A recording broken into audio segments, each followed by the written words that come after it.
Hello guys, मैं आपका भाई दोस्त educator of economics love Kaushik स्वागत करता हूं आपका सीए वाला में।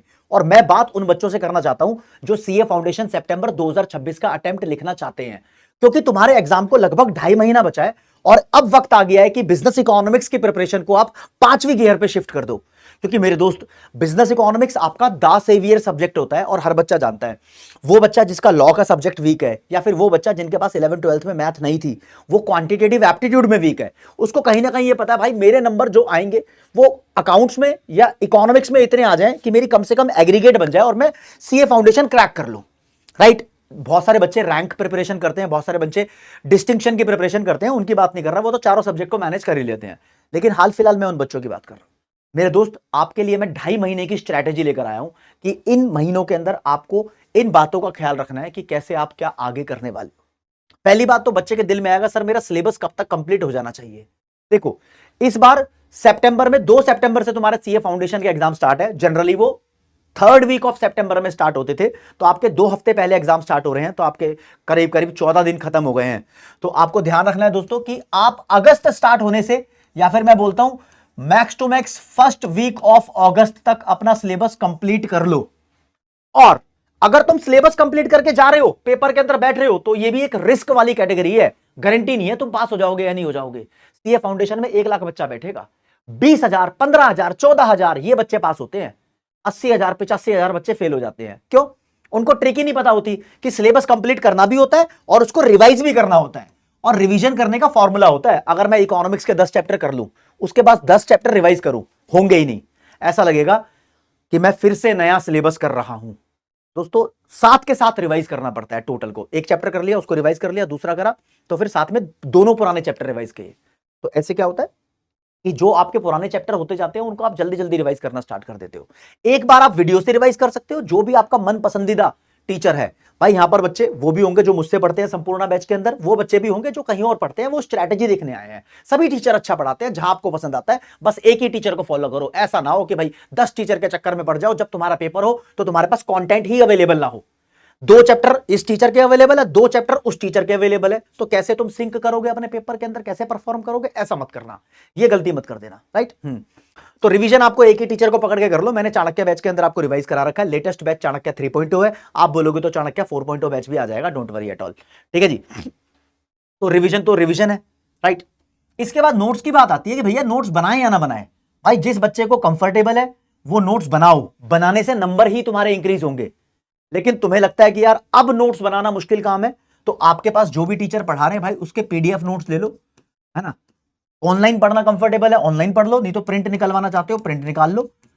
अब बस तुम खुद नोट्स बनाओगे ना, सेल्फ नोट्स, टीचर के देखकर या फिर खुद से, तो इससे ना थोड़ी क्रेडिबिलिटी बढ़ती है तुम्हारी भी, और तुम्हारे अंदर एक रिलायबिलिटी आ जाती है कि हाँ मेरा अब पेपर ठीक जाएगा, एक्यूरेसी के चांस बढ़ जाते हैं।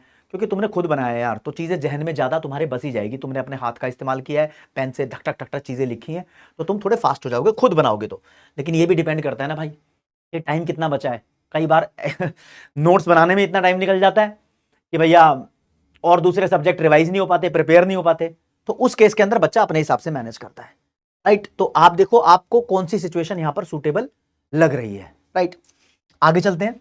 बच्चा बोलेगा सर एमसीक्यू कहां से करें? भाई आप देखो, मैंने पीडब्ल्यू का स्कैनर बना रखा है, पीडब्ल्यू स्कैनर है, उसके अंदर इनफ एमसीक्यूज है, तुम्हें कुछ करने की जरूरत नहीं है, सिर्फ वो कर लो। लेकिन अब सभी के लिए पूरी प्रॉपर गाइडेंस है। भाई हर बार हर अटेम्प्ट के लिए आरटीपी आता है, हर अटेम्प्ट के लिए एमटीपी आते हैं, आपको ये करने हैं। एक छोटा सा बैच आया था, संचय बैच, सीए फाउंडेशन का फ्री ऑफ कॉस्ट बैच है, सारी क्लासेस यूट्यूब पर अवेलेबल है। संचय बैच के अंदर मैंने पिछले 4 अटेम्प्ट के पीवाईक्यू क्रैकडाउन करवा रखे हैं। यानी उसके अंदर जनवरी 2026 का है, सितंबर 2025 का है, मई 2025 का है, और जनवरी 2025 का है। ये 4 के पीवाईक्यू कर जाओगे इनफ है, और जो भी लेटेस्ट है वो भी हो जाएगा आपका, डोंट वरी, मैं वो भी मैं करा दूंगा। ये तो स्टफ है जो आपको करना ही करना है, इसको तुम छोड़ के नहीं जा सकते। एमटीपी को मैं इतना इंपॉर्टेंट नहीं मानता भाई, इसलिए नहीं मानता क्योंकि पिछले कुछ अटेम्प्ट से जो एमटीपी आ रहा है उसके अंदर जो क्वेश्चंस होते हैं आईसीआई के, कुछ कुछ गलत होते हैं, कुछ कुछ आउट ऑफ सिलेबस होते हैं। लेकिन जब तुम्हारा पेपर बनता है तो वो almost up to the mark बनता है, 98 99, और यहां तक कि 100 के 100 क्वेश्चन भी आपके सिलेबस वाले होते हैं, है ना, एक्यूरेट होते हैं, कहने का मतलब ये। तो इसको मैं इतनी क्रेडिबिलिटी अब देता नहीं हूं। पहले कुछ साल पहले इसको बहुत ज्यादा क्रेडिबिलिटी दी जाती थी, एमटीपी के बेसिस पे ही तुम्हारा फाइनल पेपर बनता था। लेकिन अब माहौल चेंज हो गया है, जमाना चेंज हो गया है, जज्बात चेंज हो गए हैं, तरीका चेंज हो गया है। तो ओवरऑल एक क्विक बात करते हैं भाई, आप अपना सिलेबस करो फर्स्ट वीक ऑफ अगस्त तक। किसी से ट्यूशन लेते हो, कोचिंग लेते हो, ऑफलाइन जाते हो, ऑनलाइन जाते हो, तो वो आपको करवा देंगे, उनका फर्ज भी बनता है, उनकी क्लासेस को बस कंप्लीट करते चले जाओ। लेकिन अगर आप सेल्फ स्टडी कर रहे हो तो भाई मैंने सेल्फ स्टडी वाले बच्चों के लिए हेल्प कर दी है चाणक्य 3.0 बैच के अंदर। मात्र 7 वीडियो बना रखी है, 7-8 वीडियो है, फुल सिलेबस कंप्लीट करवा रखा है। इको तुम कंप्लीट रिलायबल कर सकते हो उस पर, फुल सिलेबस पूरे कंप्लीट इकोनॉमिक्स वहां से कर सकते हो 42 आवर्स के अंदर। ये एक ऐसे बोलता हूं मैं इसको, बाप बस एक आखिरी प्लेलिस्ट ये बना रखी है हमने, इस पे जाके देख लेना, आपका काम हो जाएगा। ठीक है, अब रिवीजन आपको अपने हिसाब से करनी है। नोट्स डाउनलोड कर लेना, पीडब्ल्यू के ऐप के अंदर चाणक्य बैच फ्री है, वहां से जाकर आप नोट्स को डाउनलोड कर सकते हो और फिर just go through the notes. ठीक है, उससे रिवीजन कर लोगे। सही है भाई, जो बच्चे सेल्फ स्टडी कर रहे हैं उनके लिए। फिर भाई एक बात कही जाती है कि बिजनेस इकोनॉमिक्स के सब्जेक्ट में या किसी भी सब्जेक्ट में मॉड्यूल को लाइन बाय लाइन रीड करना जरूरी है। भाई लाइन बाय लाइन रीड करना जरूरी है, आप बिल्कुल डेफिनेटली मैं मानता हूं अगर आप सेल्फ स्टडी कर रहे हो तो। लेकिन अगर आपने पैसे दिए हैं टीचर को, आपने कोचिंग ली है, तो उसका फर्ज बनता है ना कि वो आपको पूरा करवा दे। तो टीचर पे विश्वास रखो, टीचर आपको पूरा करवाएगा, वो टीचर पूरा सिलेबस करवा रहा है, राइट। हाँ, और बस हर एक चीज यहां पर कंप्लीट है।